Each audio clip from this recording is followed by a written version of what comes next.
The Northern Plains. Have you ever seen a big flat piece of land that goes on and on? Maybe you thought, this looks like a great place to run and play. That big flat land is called a plain. Plains are like nature's open spaces, perfect for fun and even for growing lots of food. But guess what?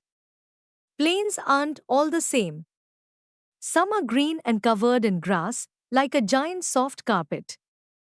Others can be sandy and dry, and some even have rivers running through them. Let's learn more about plains.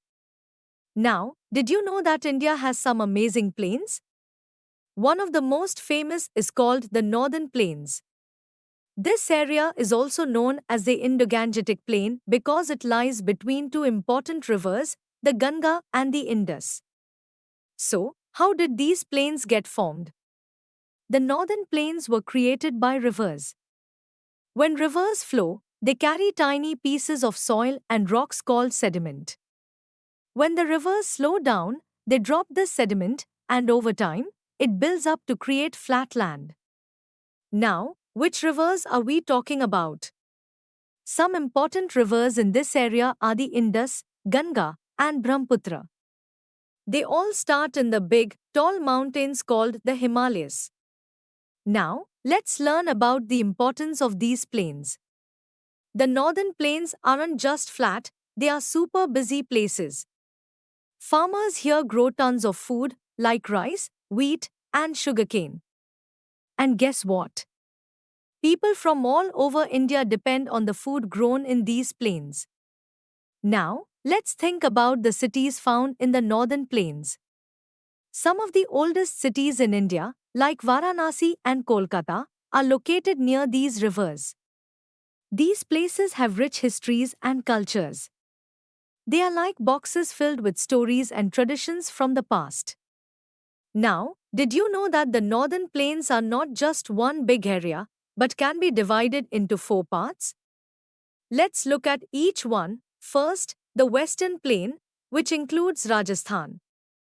This part is a bit dry, but places like Bikaner still grow crops like wheat and cotton. Second, the north central plain, including Punjab, Haryana, and Uttar Pradesh. This is where we find lots of rice, sugarcane, and wheat. The farmers here use big machines to help them, making farming easier and faster. Fourth, the eastern plain, including Bihar and West Bengal.